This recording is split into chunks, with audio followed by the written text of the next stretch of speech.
We will hear argument this morning in case 2512. Grievances we could go into with this system. I think we could be here for hours. National Collegiate Athletic Association. I think we have some proof, even a few years into NIL now, that people care about the logo. There are too many people in power who have no desire to give up that power. The NCAA's ever-shifting decisions, not stable decisions. Does the concept of amateurism in college athletics even matter anymore? They've capped it again without any sort of collective bargaining. We'll finish with our unilateral decision. All right, we are back for another episode of Unilateral Decisions. Dom is still out of town, so I'm sitting in his chair. A lot of news coming out this week. We could start with 5 for 5. We could start with the continuation of Sorsby, but something that seemingly flew under the radar this week is the adjustment to the CSC NIL Go rules. And Sam, let's just walk through what those rules are, how they changed, and then I've got a few follow-up questions on that.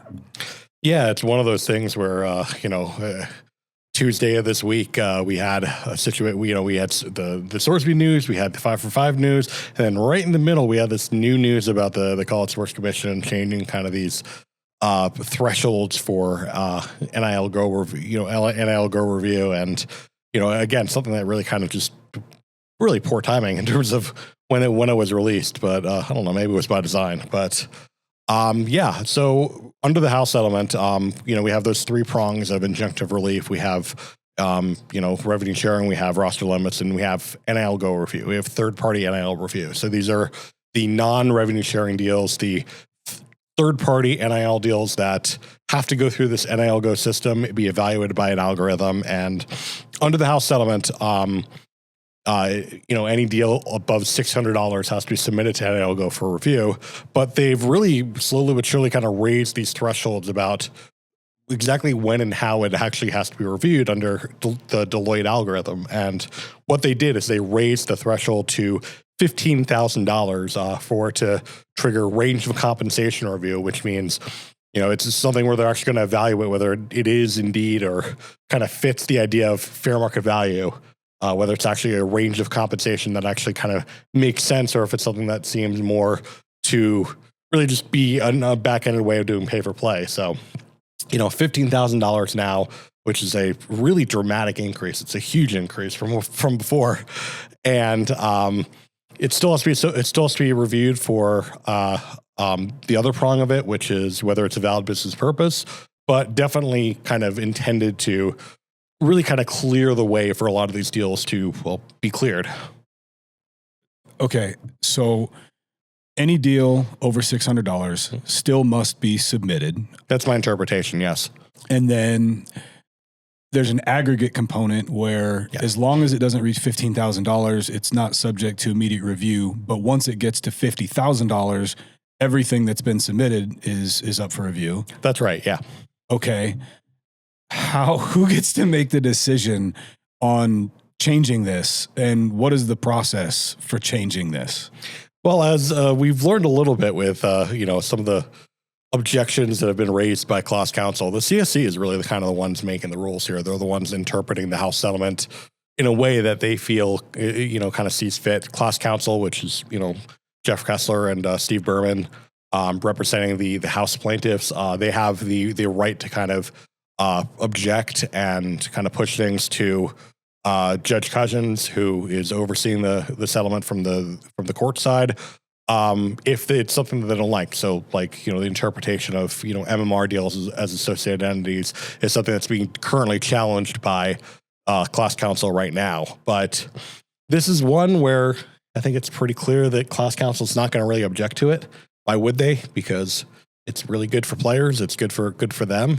So yeah, definitely something where, I think the House settlement is really kind of intended in a lot of ways to be kind of a quasi collective bargaining agreement, and any kind of changes has to be negotiated in good faith and arm's length between labor and management. And it's the same kind of thing here, but something where if class counsel is not going to object, then the CSC can just do it themselves. So why now? Why make these changes? Because the Big Ten and the SEC have been complaining. because there's been a lot of deals that, mostly, not exclusively, but mostly the Big Ten and the SEC have been, kind of pushing to get cleared that, they've promised athletes, they said, we're going to let you do this. And then the College Sports Commission has, for the most part, kind of been just sitting on it. Not really sitting on it, but I mean, there's just so many deals that are going through the system. It's hard to evaluate them all. So this is really kind of intended to do, or to allow for increased efficiency, where kind of the smaller deals, which they're now defining, $15,000 is a lot of money, but they're defining it now as kind of these smaller deals can go through a lot easier. We'll get some opinions on all of this, toward the end of the show, but having gone through everything, Mike, with your background and everything you're involved with, I'd love to hear your thoughts on this entire concept. I think the efficiency piece is really key. I think that, in my day job, we hear from schools all the time who are trying to understand what is the deal that will get through quickly. And I know a lot of people have spent a lot of waking hours on that over the last year, trying to understand, okay, is there a theme? Is there a pattern? Is there a specific deal type? Is there language I can use to ensure that this review will be expedited or, move through quickly or kind of be rubber stamped? And which are the deals that are getting hung up? And I think that there's just been a lot of hand wringing around deals that frankly aren't intended to be any sort of, under the table or anything like that, because that dollar value was pretty low. 15,000 is pretty high.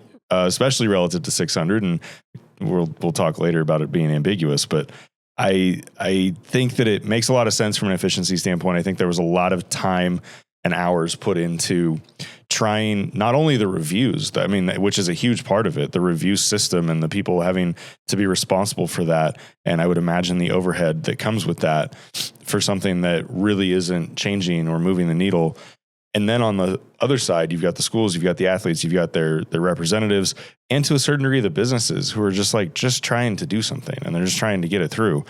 And there's a lot of mental gymnastics of wasted time around trying to figure out how you can write a deal so that a $900 offer to an athlete isn't going to take 3 months to be approved and you're not jeopardizing that person's eligibility. So the difference between 600 and 15,000, would love to have a better understanding of how they arose at that number. But generally speaking, as far as raising that number, the threshold for why a range of compensation review would be triggered, I think makes a ton of sense. Oh, like I said, we'll come back to this. In other news this week, 5 for 5. We've talked about it on the show. I think 5 for 5 has been a foregone conclusion for a while. I mean, even recently, I go way back. We've been talking about 5 for 5 in college athletics for a long time. But with that being said, we've talked about it. We've talked about the people that are being affected. We're talking about people that are being impacted the most. But before this goes through and we start talking about the fallout from it, is there anything that we haven't talked about that has arisen, Sam? Or, since this has been a point of contention or a discussion topic?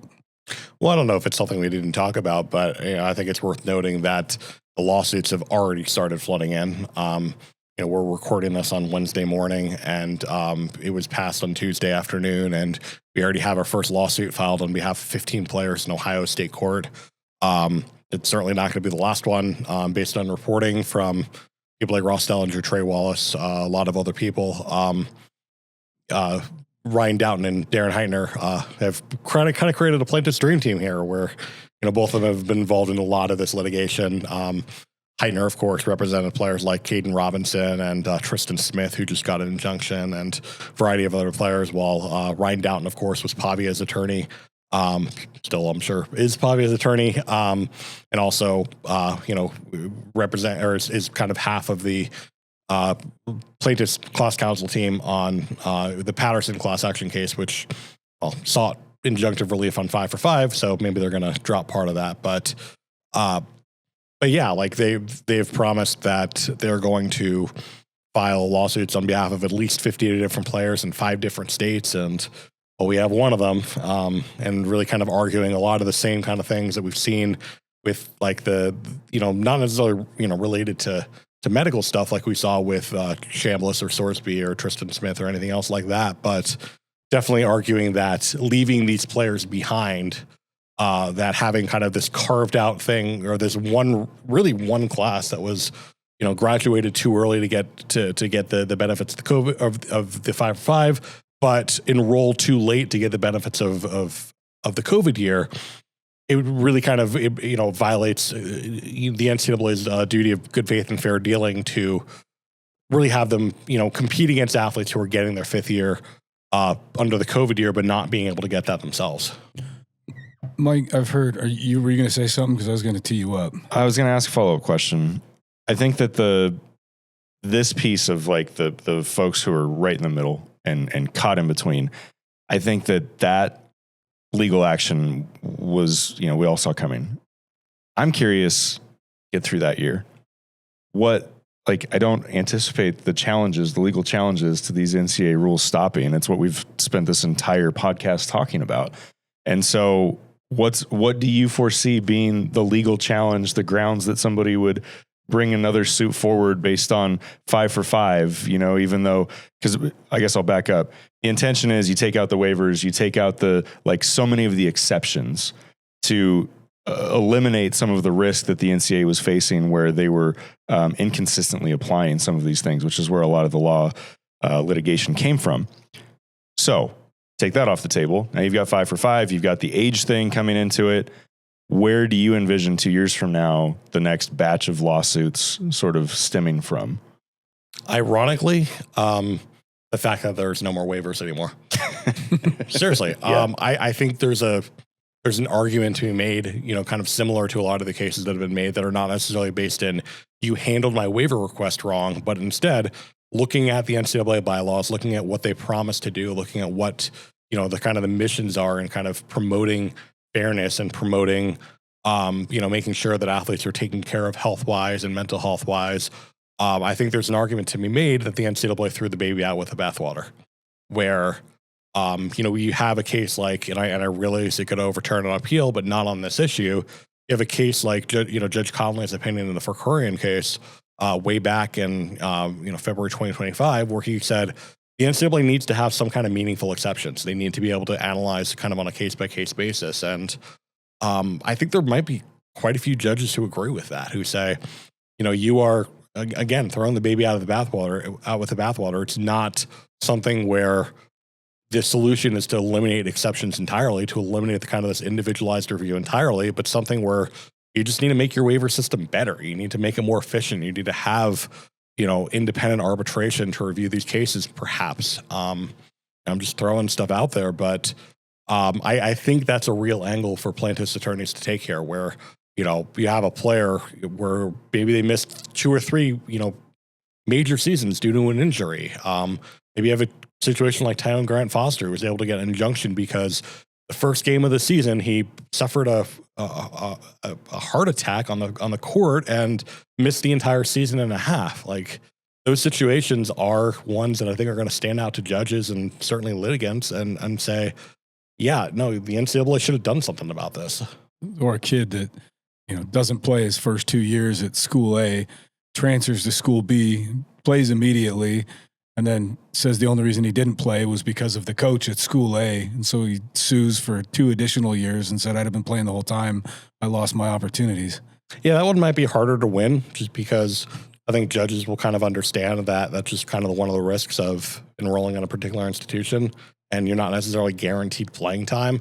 And, the NCAA Constitution and bylaws, the contracts that these lawsuits are based on now are, do not guarantee playing time. It's, more about like, if we're looking at kind of the good faith and fair duty, good faith and fair dealing, if we're looking at, these particular breach of contract claims, I think you look at things like, guaranteeing protections for health and safety and that kind of thing as being like, yeah, if someone gets hurt, you need to accommodate that. But I mean, we'll see how judges take it. I'm not going to be surprised to see anybody win any lawsuit at this point in time. I think that's all of the dust is settled on any of this. I think that is a fair way of doing it. Like, I imagine that a lot of people listening to me are going to say, no, there's no possible way that anyone's going to win that. That's ludicrous. But I mean, yeah, I think the last year and a half, ever since the Podby case, has taught us that judges sometimes make decisions that maybe we don't agree with, and maybe some of us agree with, some of us don't agree with, but it is that one judge who really kind of controls the cards, and sometimes they see something that we don't, or sometimes they make decisions that we don't agree with. Yeah, 100%. Mike is a former, not just, sport administrator, not just a college athletics administrator, but a primary sport administrator. These kids that are having lawsuits filed, to take advantage of the 5-for-5 that are in that gap year, like if they win, what situation is presented to a school and a team that could negatively impact that program?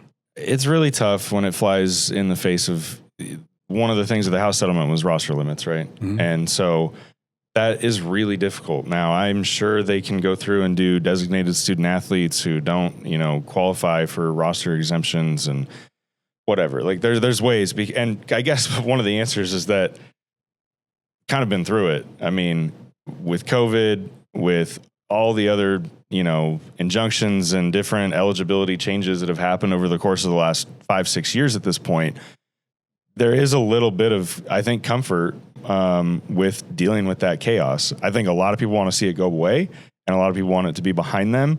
But I also think that if you're a coach who's looking at, one of your clear starters who's caught in the middle on this that you expected to have on your roster, I think you'd very, very easily take another year of this chaos, knowing that there's light at the end of the tunnel, to solve it and figure it out. It's going to be a challenge. I would imagine that if there is relief granted to this class of athletes, that they would be given some sort of that designated student athlete moniker that was utilized during COVID and everything, where it didn't count against the roster limits if you rostered one of those athletes.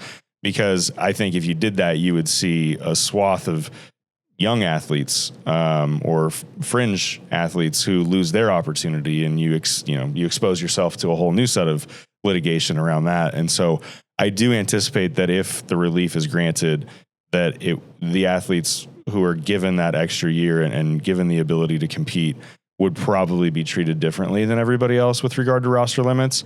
But if you're planning for your season, if you're planning for your position competition and things like that, it is difficult. But yeah, I think that it's just a reality of where we've been for the last almost decade in college athletics, is that's just kind of secondary. Mm-hmm. Like the on-field competition stuff, you just kind of let it sort itself out because you're more concerned about courtrooms and how players are going to get eligible, or if they're going to get eligible. And that's, as much as it kind of sucks to say it that way, that's what has to get handled first. And then you just kind of deal with the competition stuff, just kind of plays itself out. And it's unfortunate. And you can, complain all you want about how that's hard to plan for and how it's hard to have any stability, and that's what you want.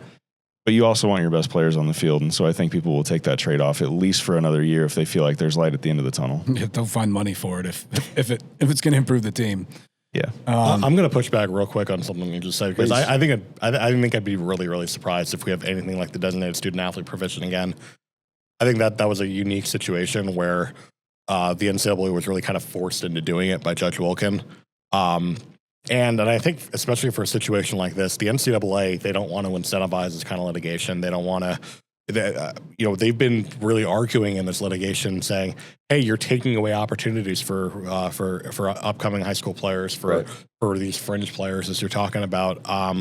I think they want to kind of let that chaos kind of come from it if these athletes do win injunctions. And I will note that one thing that really stood out to me about the new lawsuit that was just filed, the direct kind of result of the 5-for-5, is they're also asking for an injunction of any kind of punishment for entering the transfer portal late.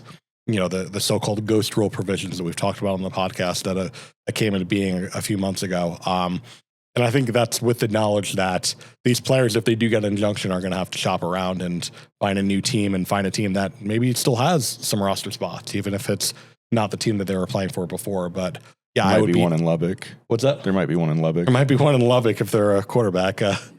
But yeah, I would be absolutely shocked if the NCAA did anything to really kind of streamline this. If anything, because again, they were forced into the DSA provision, and also the Pavia waiver bit them so hard. Like the Pavia waiver backfired in a really, really big way. So they're not going to do anything like that again. I guess I foresee them being forced into it. I foresee the situation where the ruling, I can see a judge granting the injunction. Like, I don't think that's out of the question. Not at all. This class of athletes will be seen with some empathy and they will be granted that injunction. So I could see that happening. And once that happens, I don't know. My opinion is that there is a light at the end of the tunnel, and you just kind of fold your cards and say, all right, 2027, here we come. Like, let's get through it. And you don't have to deal with the aftermath of the incoming freshman who thought they had a spot on the roster who now doesn't have a spot. And now you just snowball and domino effect all of these lawsuits. I don't know. I mean, I hear everything you're saying, and I'll be very curious to see how it shakes out. Well, you say Maybe I'm more cynical than you are. Wow, I don't know. Depends on the topic. You said let's get to 2027, but you were also asking Sam about, what do we see in the future? I mean, if we play your scenario out where their hand is forced, what if they miss the fall? Is the next wave of lawsuits going to be, well, I missed 2026 because you guys hadn't made this decision yet, so I want my year in 2027? Yeah. I mean, is that out of the question? I don't think anything's out of the question. I said that earlier too. Yeah. I guess maybe, and maybe if I took a longer range view on it, maybe I would feel more in Sam's camp. I think that my reasoning for the designated student athlete demarcation, I guess, is I think that it curtails that faster. I think that it allows that to just kind of come to an end faster. And I don't know, maybe there are scenarios I'm not thinking through, but that to me feels like the sort of compromise that the NCAA would eventually come to, even though they don't like it and it's not what they want, because it has inflicted some of this chaos that we're living in right now. But I think that if they truly believe the 5-for-5 ruling will stand on its merits after we get through this sort of, gap year situation, then I think just kind of granting that right out of the gate and saying this is how it's going to happen. Therefore, the incoming freshman doesn't get affected. The athlete who just transferred thinking that they had a spot, now they don't have a spot anymore because, somebody got their 5th year. They're not affected. Like the school doesn't have to cut them from the roster if the roster limits are not in place. But I don't know. There's always something. There's always somebody going to sue for the next thing. Yeah. In 5 years when the kid that didn't get to play as a freshman because the NCAA allowed. Well, and that's where we're going to get to anyway, is if now you've got a 4-year high school window and a 5-year college window, and you've just shrunk the pool theoretically because it's closer to the pros, where in the pros, it depends on who ages out and how many athletes move on. Not everybody that gets drafted is going to have a roster spot because there's not always that many roster spots opening up because there's not a natural progression. And now we're going to have high school athletes who have the same situation that they're up against, where at least in the short term, that natural progression is going to change. It's going to be different. It's not going to be the same. And you're going to have smaller classes because you don't have to replace as many athletes as are coming through because you have more people graduating high school than you do, moving on from their 5th year of college. And it'll balance itself out at some point, but it's going to cause some changes for sure. Maybe the changes in the form of a lawsuit over roster limits, still surprised that didn't happen. Great point. But, great point. I mean, obviously it flies into the House Settlements release clause and something where the NCAA is going to say, no, you as this, this class, agreed to not sue over this. But we just saw another lawsuit get filed a couple weeks ago over NIL Go review. So, okay, real quick, we've talked about it in the last couple episodes, and the saga continues. Sorsby. Sounds like there's going to be a lawsuit against the NFL because he was disallowed, from entering via the supplemental draft. I don't want to belabor this, but Sam, legal expert, do they have a case against the NFL? I think the Sorsby situation, as it kind of stands right now, as not being able to get into supplemental draft, I think it's a perfect illustration of everything we've been talking about on this podcast vis-a-vis the difference between collective bargaining environments and non-collective bargaining environments. Antitrust lawsuits are dead in the water because of the non-statutory labor exemption, which exempts collectively bargained terms from antitrust lawsuits.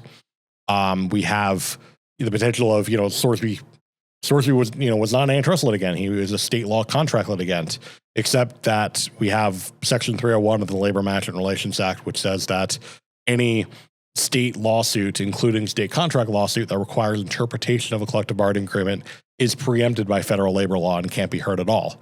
So there's that out of the window. Really, because of the collective bargaining agreement, the only real valid path is probably going to be through getting the NFLPA to file a grievance. I think there might be some merit to that, saying that, well, this provision, the decision about whether to have a supplemental draft or not have a supplemental draft, that's not intended to be used as another means for punishing players for wrongful actions. And the NFLPA could pick at that and say, well, we don't want you using this in that kind of way. But is the NFLPA going to support it? Is this the fight that they want to pick here with the NFL? Do they want to exhaust their political capital in this regard? Probably not. I think there's a lot of analogies to the Claret v. NFL case that was filed about 12 years ago, where Maurice Claret, of course, a sophomore, in his second year, he wanted to enter the NFL. A year before he was able to, filed a lawsuit against the NFL. The NFL said no. And he lost based on the non-statutory labor exemption. And the NFLPA not only didn't support Claret, but they actually filed an amicus brief supporting the NFL, supporting the collective bargaining agreement. And I think there's a lot to be said from that in terms of, are they going to support a player trying to challenge the draft process here? Probably not, but it's possible. You go back to roster limits. Yeah. If Sorsby's granted access to the NFL and conceivably has a spot on a roster, he's taking a spot from a current NFLPA member. Yep. It doesn't seem like it's a hard decision for where the NFLPA is going to fall on which side of that. I think the only way it might be a hard decision is just because Sorsby's attorney is Jeffrey Kessler. Jeffrey Kessler has in the past, I don't know if he still is, represented the NFLPA as their head attorney. There's some kind of relationship there where maybe Kessler kind of raises some conflict of interest eyebrows, but then there maybe is some situation where Kessler is able to convince the NFLPA to take this case, but that might be a little far-fetched. He was part of the NFLPA, their amicus against Claret. He was, yes. Yeah. Why would this be different? Why would he, I guess in his mind, why is it different? Because he's representing Sorsby. Yeah, great. Love that. Okay. As a lawyer, you have a duty to represent your client. Absolutely. And be a zealous advocate for your client. And he's doing that. I think we can, quibble with the overall merits of it, but nobody can argue with the fact that he is doing everything that he should be doing to represent his client. Well, I guess some people would argue with that, but I wouldn't. Fair. And we'll add, there's another potential avenue for litigation here. Mike McCann brought this up in an article he wrote about this. Just thought it was intriguing enough to bring it up. Americans with Disabilities Act. There's a provision there for employees. However, as McCann noted, the ADA explicitly, in its text, excludes gambling, compulsive gambling as a disability. So that's probably dead in the water too. So, man, that would be an intriguing case. Is he an employee? He would be. Would be. The ADA, that provision, the title of the ADA does cover prospective employees. Yes. Okay. Let's go unilateral decision time. Let's go back to the CSC, NIL Go. Mike, you said it, going from 600 to 15,000. You'd love to know the mental gymnastics it took to come up with that number. Seems somewhat arbitrary. So the question I pose to you guys, and maybe I'll chime in, we'll see what you guys have to say. If you were setting the review cap, at what threshold would you be setting that number at to start the review process? That is so hard. The $600 number made sense. It made sense on a number of levels, from a tax standpoint, from independent contractors, and just how W-9s work, how 1099s work. It made sense. Whether that was completely analogous or not, whatever. But it was a number that you at least knew where it came from. I have no idea where $15,000 comes from, unless it's some sort of internal data point that says, like, this is where we started to see some statistically significant reviews that, were called into question. And perhaps that is, the only explanation here. For me, cynical. I don't even know if it matters, because you're just going to have somebody sidestep the rule no matter where you set it. And so you have, we talked about the $50,000 aggregate number. You're going to have a lot of $49,000 players who get paid in 3 equal installments over the course of their season, so that it doesn't flag a review, because someone thinks that that's winning the game and outsmarting the system. And if you set the number at 20, it would be the same thing, and you'd find a way to get that done. And so I don't even know if that matters. I don't know if, like, yes, it's annoying, and you as a university can go to an athlete and say, hey, we've got this. Like, if you come to us, like, there's no questions asked, you're not going to get reviewed. But it's all still just cap circumvention. It's all, like, your rev share agreement doesn't have to go through this process. So you're all just trying to find extra money on top of it and trying to find a way to say that it's a valid business purpose. Now you're just celebrating in the hallways because there's not an additional review period that's going to call this into question.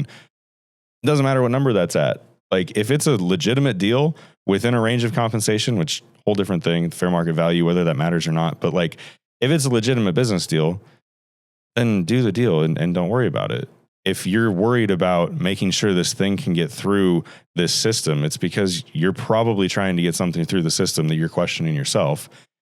And whatever the number is, you're going to set the number at. So I don't know that it really matters. 600 made sense. 600 obviously was not efficient, as we talked about at the beginning.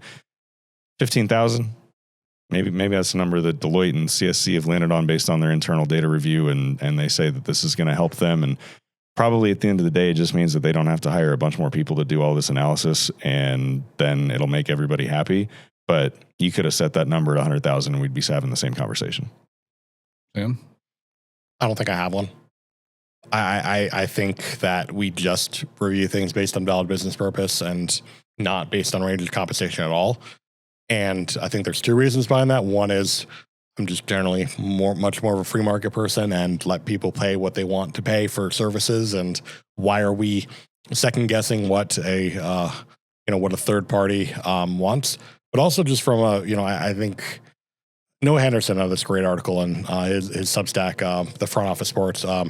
Highly recommend that as a read for anyone who isn't already subscribed. He made this analogy where it's like, are you more inclined to steal from a Walgreens that has cops surrounding it and armed guards and all that, or are you gonna steal from a Target that has a no chase policy? And because we live in the world of the latter, like the CSC, they really don't have a lot of teeth here. They don't have a lot of enforcement power here, and if they set it too low, they're going to have pushback. They're going to have the Big Ten and the SEC as their bosses, essentially. Because remember, the CSC is the Big Ten, the SEC, the Big 12, and the ACC. They're going to have them kind of pushing back on it.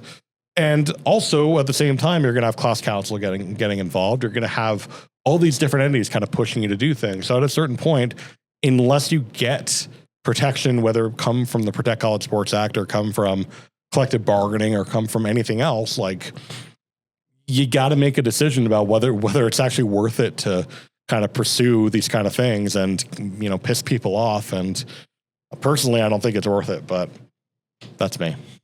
I think that makes us 3 for 3 because I wouldn't. My answer is I don't put a cap on it at all until the student athletes have a voice in it and have a seat at the table. So I think that makes us 3 for 3. But and I misspoke on 3 equal installments, because 3 equal installments of 49,000 would obviously trigger a review. So it's got to be 4 installments. Then you're under the 15,000 individual payment. There you go. Anyway, there's always 3 times 15 is 45. There's always gonna be a way. Maybe that's how they came up with that. I don't know. Maybe somebody will call us this week and tell us so we can inform everybody next week. Get them on the pod. Yeah. And with that, we'll call it an episode of Unilateral Decisions. Hope to see you next week.